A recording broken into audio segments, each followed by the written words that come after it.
Hello tanks and tankettes, welcome to a pair of viewer replays which have one particular thing in common, and that is they're both tanks you're not likely to see on the battlefield that often. Although the second vehicle that we'll come to, you might see it a little bit more than you'll see this thing. So this is from LanManFM, or LanManFM rather, wow I can't read, and he is in the SU-76I. Now, unfortunately, there's a couple of particularly ripe people on both teams. Specifically, the Panzer II on his team, and yes, there's that Panzer II. You stay classy. And then the T-18, one of the T-18s on the enemy team, who decides that no, that hasn't lowered the tone enough. We've actually got to bring things down even more so. So, yeah. Anyway, so what is it that makes this rare? What is it that makes it OP? Well, wargaming basically, depending on the server that you're on, it was on sale for longest on the RU server, but it was still only up for a couple of days. On NA, I think they had about a day and a half, and on the EU server, you had literally a couple of hours window in which to buy this thing. And that's because wargaming pulled it out of the shop. And that's fairly unusual, given that it's a tier 3 tank destroyer.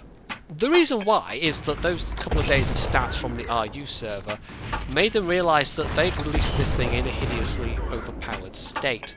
Now, there's no one particular thing, I think, that makes this massively overpowered. It's just, it's too good in all areas. It doesn't have any drawbacks for the advantages that it gets. It's the Panzer III chassis, basically, with a 76mm gun. The 76mm isn't actually as good as the 76mm that the SU-76 gets. I apparently like saying 76 over and over again. But it's still pretty damn decent. It's got 86mm of average pen and 110 average damage, which is enough to two-shot a lot of these tier 3 tanks.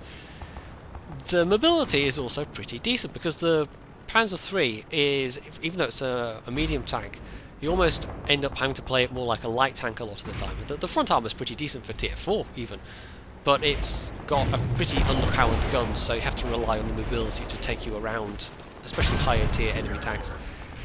This, however, being a tier lower, again, it's not massively OP. 50mm of armor, I mean, the T-18's got 50mm of armor in places, but again, there's no particular drawback to having that frontal armor. It's got a good gun, it's got good mobility, and good armor. And possibly the most OP thing is that it's got this combination, this trio of things at tier 3. And you can be max tier 3. And you can have matches like this, where people really aren't going to be a serious threat to you, unless you have... if you get mobbed or whatever, if you get flanked, shot in the sides, because the side armor's not particularly good. But if your enemies, you know, if you can get your enemies to face your front, then you've got enough armor, and you've got that firepower, crucially, to take their health down very, very rapidly. So, yeah, it's just that combination of everything. If it was less mobile, maybe, or if it had less alpha damage, or if it had less armor. But the thing is, having sold it, Wargaming are now very, very reluctant to actually go and make any significant changes. Because there would have to be some fairly significant changes. They'd have to take some stat down, or even a combination of stats down a fair number of notches, at which point they'd have to start offering people refunds, and they probably don't want to do that. So there we go, that was a nice short match. It wasn't particularly thrilling, but it just goes to show you something of what this tank can do when it's top tier, and a little bit, maybe, of why it's overpowered. The actual scores, well... unsurprisingly, Landman was top of his team. That was an ace mastery for him. No other epic medals, though we got a few of the battle ribbons. I think it is just that combination of everything. And wargaming, you know, one hand was not aware of what the other hand was doing. If they'd held this internally a little bit longer, well, that sounds weird when I say it that way, but if they'd held on to it for testing and balancing for a little bit longer and then released it later on, we probably would have a different vehicle than is actually in the game right now. But as it is, a few people get to enjoy one of the few genuinely overpowered low tier tanks, and the rest of us just have to be silently envious, I guess. So, but there we go, there's our warm-up act, the SU-76I.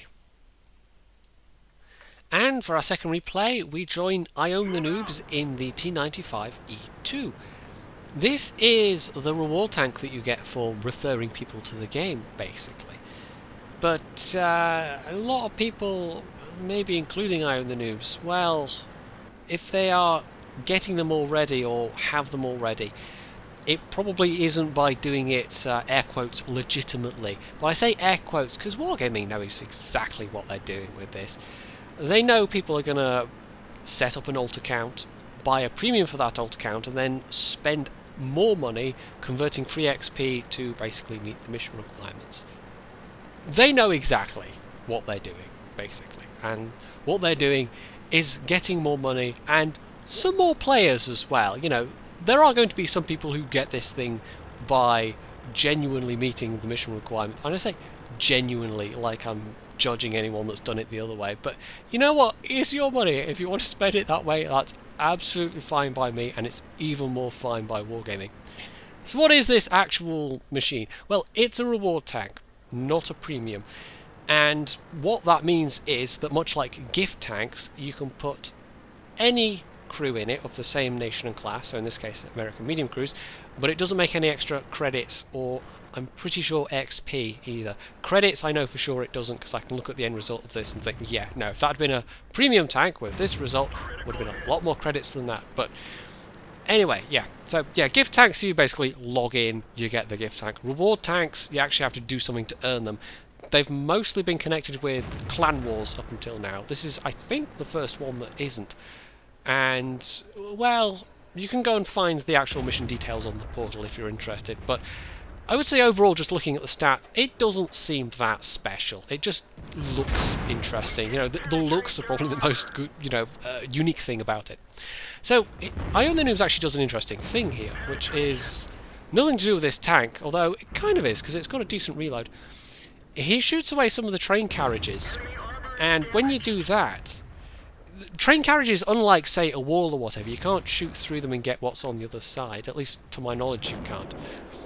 But if you shoot them, then the sides of the carriage get busted, and then you can then shoot through the wreckage at that point. And if you've got a good reload, actually, preemptively shooting through some of these train carriages is a good idea on this corner, because you're taking away some enemy cover. That was a lucky shot, getting that guy on fire there. So the gun on this is not that dissimilar to the Super Pershing's gun. Both have a good rate of fire. Both have 170/171 AP penetration, but the major difference between this is that the Super Pershing, it has APCR ammo with 248, I believe, average pen, so a big jump from the AP, whereas this has heat ammo with 250 pen, so again quite similar, but a completely different sort of premium ammo. And it's interesting that it's 90mm with that much pen. I suspect that's just a balance parameter that Wargaming have put in, because that's exactly the same characteristics as the Chinese 122mm heat ammo. They also have 250 pen exactly. So maybe that's just me speculating wildly, though. Maybe that's just something to do with the nature of heat ammo itself, that the caliber doesn't particularly matter towards penetration. Or maybe I am entirely right and it's just Wargaming want to give it much better premium ammo because it's not got particularly good AP ammo. So he's just looking for lots of side shots at the moment. This is actually quite good matchmaking for this. Like I said, it can see tier 10s. It's a bit of a fly in the ointment when you've only got 170 pen, but it's alright. There are probably worse tier 8 medium tanks. It's definitely not overpowered. I'm not that interested in going for it myself. I could do it. I mean, I could sort of do a video where I go, hey guys, you could totally legitimately wink, help me out with this, and yeah. No. I certainly don't want to set up an alt account and buy a tier 8 premium and do all the grinding and buy all the free XP, and nah. It's not that interesting to me to get this. So I suspect this is always going to be a reasonably rare sight on the battlefield, but it looks alright though. It looks like an okay-ish medium tank. If you want a rarer tank, if you're willing to either invest the time or the money, as the case may be, then it's probably not awful, but it's probably going to be more expensive than if you just bought a premium tier 8.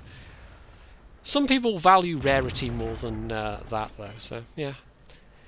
The armor's okay, the mobility's okay, you'll get to see the mobility a bit more later, but he does actually end up bouncing a reasonable amount of damage in this. Now, the rarity factor is going to have some effect on that, because of course people aren't necessarily going to know where to shoot it. For tier 9 and 10 tanks, a lot of them, that's just not going to matter. But the angled front armor, is, especially the upper front plate, is going to be actually reasonably strong. Like some of the other American tanks though, look at that big wart on the top of the turret. That is a big weak spot. Probably not going to take people that long to figure that out to shoot at it.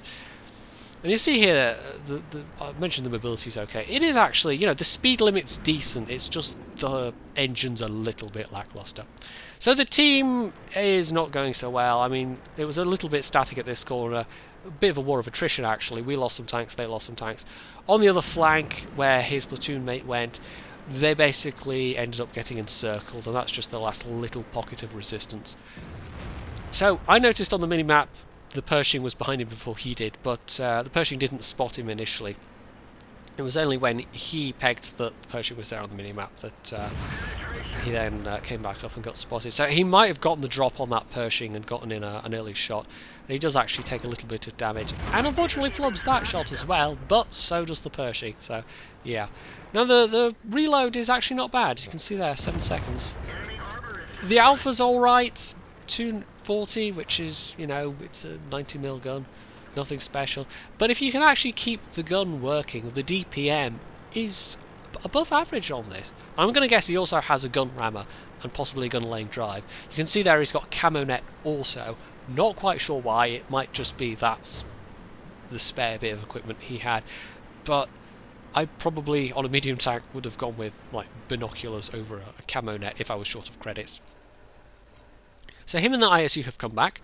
They kind of abandoned the Type 59, but there was a Jagdpanther 2 there also. It wasn't like they just ran away and left him with no backup at all. However, the Jagdpanther 2 died. And it looks like the Type 59 is not going to last much longer because the 704 is moving on him. And there we go, he's down. So that's a bit unfortunate. We're now down to 2 versus 5. But the 5 are fairly damaged. So he just runs in against this T69, and he could have taken a shot a lot earlier, but I'm guessing he didn't want to risk being shot in the side. However, it's just the T21 there. Now, if the prot is there, and yep, there he is, he's got some warning, but that shell goes in the tracks, and the rate of fire means he's just able to... Bam, there we go. The prot actually was able to fire again, so I think that guy didn't have his top gun, but the second shot, he actually shot iownthenoobs' gun. And the most damage he's taken from anybody in this battle so far has been this T21. So you can hardly call it reliable armour, to be honest. I would say occasionally you're going to get lucky with it. If people are shooting the angled upper front plate, it's probably going to bounce, but if they shoot you in the turrets, the gunman looks okay, but otherwise it's not particularly strong. There's actually some funny little ultra-strong armor zones on this, like 300 right at the beak, but they're tiny little, almost trapezoid shapes. Those will bounce lots of things, but how often are enemies actually going to hit it? So our ISU was full health, but took a hit from the enemy ISU, which, yeah, definitely got the top gun then. iownthenoobs, rather than try and play peekaboo with this guy, which you could with an ISU maybe. I mean, the gun handling's not great, but he actually decides he's going to flank. And you see there, the downhill speed, you know, the top speed on this isn't right. Uh-oh. Unfortunately, the ISU was looking his way. Very fortunately, the ISU misses anyway. So rather than actually turn his tank around, which might have been slower, I mean, the traverse on this it's not super good in any one way, but he's able to basically back up and take that shot. In the meantime, however, the 704 has been no slouch, and we're now down to 1 versus 1. Now, he can either take on this 704 and hope to basically get behind him, and the 704 doesn't turn particularly well, or else he can do what he clearly does decide to do, which is go to the cap. this is one of those occasions when actually this is not a terrible idea. Either you're going to win by capping when there's every chance that the enemy tank might just kill you, because that 704, you know, same gun as the ISU, but better handling, better reload, crucially. So either you're gonna cap, or he's gonna come to you, in which case you've got a chance of getting him. And you can see he's also switched to his premium ammo. Now this is where the lack of horsepower becomes a little bit more apparent when you're trying to go uphill like this. It's not terrible for a medium tank going uphill, but it's not especially great, is it? I think things like the STA, the Centurion would probably climb that hill faster. The Indian Panzer almost certainly would. Not sure about the Pershing though. Never actually played the Pershing. I only ever got as far as unlocking the T20. Not even played the T20 on the American heavy medium tank line. I just don't want to go through that grind, to be honest. And the end result of the M48 just doesn't seem worth it. So he's slowly making his way towards the cap. A little bit more horsepower would be nice here, but he was quite cautious. He checked that the 704 wasn't going to be just waiting for him there. The 704 was clearly setting off in pursuit rather than turning around for the cap. But it's always a bit tricky in this situation because you're trying to second guess what your enemy is doing, and the 704... well, we don't know where he is. We don't know what he guessed that I Own the Noobs was going to do, but clearly he guessed wrong, because I Own the Noobs has managed to basically make it all the way to the cap without any problems. And there's a chance that the 704 can catch up in time, but given that this is just a regular battle, you don't actually need all that long to cap. The 704, I mean, I'm working towards that one myself as well. It goes alright in a straight line, but it doesn't especially turn very well. And given that this is a map where it's not like all hard ground, like if this was a desert map, you can actually get respectable speeds in a 704, even the ISU. But it's not that kind of terrain. So he's placed himself at the back of the cap circle here. And again, this is actually a reasonably smart thing to do. You give yourself the best field of view. If you're sitting right, if he was sitting right at the opposite edge, for instance, he gives himself almost less time to react, especially if somebody comes at him from the flank. But he's got the most coverage at this point, basically. So I've actually I've sped this up because we don't want to sit and watch the entirety of the capping process in real time. But actually, the 704, I mean, he nearly makes it. And you'll see what I mean in a second. Yeah, he takes a pot shot. Totally blind, and in that kind of situation, you might as well just take the blind shot, because like 19 times out of 20 it's going to do nothing. But the one time in 20, or probably even less, that it does actually do something, it's going to be a glorious game save, and you're going to get accused of chetas and hacking and, you know, all those kind of things. So let's take a look at the scores. Both those games were aces. Actually, both the games that I Own the Noobs sent me were aces, and in the other game he sent me, he actually did more damage. But in the end I went with this one because I felt it had the more interesting ending to it, and it just came down to being a much closer battle. He also got a steel wall with 1260 bounced. He had 100 capture points, obviously, at the end, so he got an invader as well, and just generally that was quite a nice result. 3,769 damage done, 5 kills, 1,395 base XP. There's not going to be that much contest at the moment for people playing this thing, because there aren't going to be that many around. So getting the ace is maybe going to be a little easier at the moment, but still 1,400 base XP nearly, that's fairly respectable given the nature of the matchmaking. I don't know that he got 1 or 2 shots in at tier 9s on that one. I think it was actually just the T54 and the T54E1 he damaged, you know, 1 shot apiece, although he did set the T54E1 on fire for a little bit of extra damage there as well. But mostly he was shooting at same tier or less. And ironically, the biggest threat in that entire one, the tank that did the most damage, was the enemy T21. So yeah, I think it looks okay. Doesn't look exciting enough for me to want to go after it, but it doesn't look like Wargaming has put in either a totally overpowered or a totally useless tank as a reward for meeting their requirements for this particular referral program. And actually, I just want to add as a little bit of a speculative note, there's been some articles on FTR recently, pure speculation on the part of Silent Stalker, of course, about whether 2014 will have ended up being the peak year in terms of numbers for World of Tanks. I have absolutely no idea if any of that speculation will be borne out by future numbers, but I'm going to guess that it's no coincidence that we have this referral programming coming along, and that we're starting to get missions where you can actually earn premium tanks.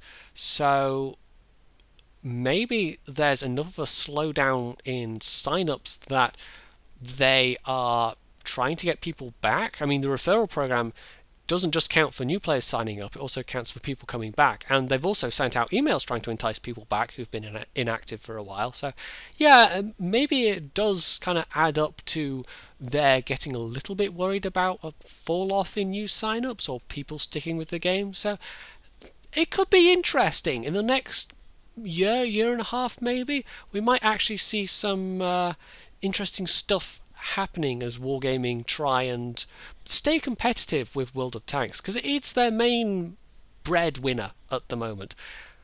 Of course, there's still World of Warships to come along as well, but although everyone that's played it seems to agree it's a reasonably fun game, it doesn't look like it's going to be quite the massive success that World of Tanks has managed to be. But again, this is like Silent Stalker's speculation. This is all speculation on my part as well. But I just have a feeling 2015 could be quite interesting for this game.